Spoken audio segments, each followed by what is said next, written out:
Good morning बच्चों। आज हम कक्षा 8 में सामाजिक विज्ञान का तीसरा अध्याय पढ़ेंगे, जिसमें ग्रामीण क्षेत्र पर शासन चलाना के बारे में बताया गया है। आइए इस लेसन को हम पढ़ते हैं।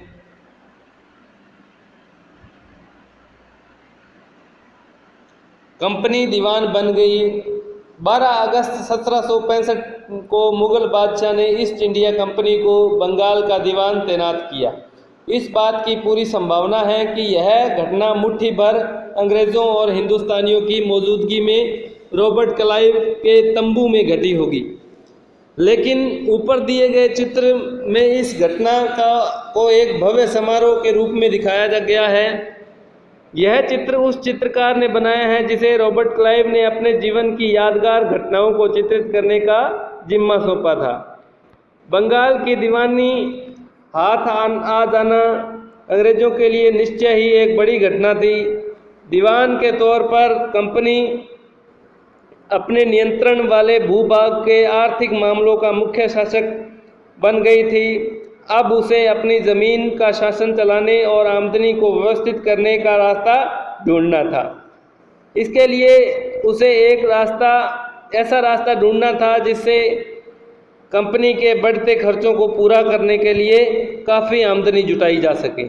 व्यापारिक कंपनी के नाते उसे यह ख्याल भी रखना था कि वह अपनी ज़रूरत की चीज़ें खरीदती बेचती रहे।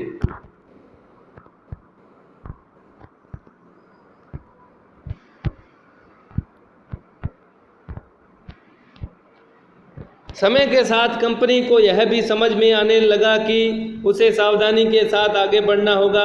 बाहरी ताकत होने की वजह से उसे उन लोगों को भी शांत रखना था जो गांव देहात में पहले शासन चला चुके थे और जिनके पास अभी भी काफ़ी ताकत और सम्मान था। ऐसे जो लोग स्थानीय सत्ता में रह चुके थे उन्हें नियंत्रित करना और ज़रूरी था, लेकिन उन्हें खत्म नहीं किया जा सकता था।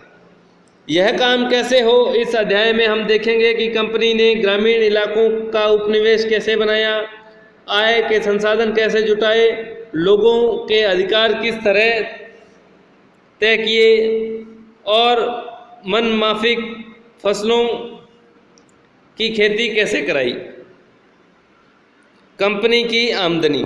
कंपनी दीवान तो बन ही गई थी, लेकिन अभी भी खुद को एक व्यापारी नहीं मानती थी। कंपनी भारी भरकम लगान तो चाहती थी, लेकिन उसके आंकलन और वसूली की कोई नियमित व्यवस्था करने में हिचकिचा रही थी। उसकी कोशिश यही थी कि वह ज़्यादा से ज़्यादा राजस्व हासिल करे और कम से कम कीमत पर बढ़िया सूती और रेशमी कपड़ा खरीदे।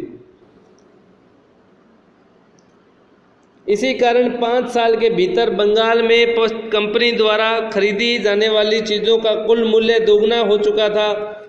1865 से पहले कंपनी ब्रिटेन से सोने और चांदी का आयात करती थी और इन चीज़ों के बदले सामान खरीदती थी। अब बंगाल में इकट्ठा होने वाले पैसे से ही निर्यात के लिए चीज़ें खरीदी जा सकती थी। जल्दी ही यह जाहिर हो गया कि बंगाल की अर्थव्यवस्था एक गहरे संकट में फंसती जा रही है। कारीगर गांव छोड़कर भाग रहे थे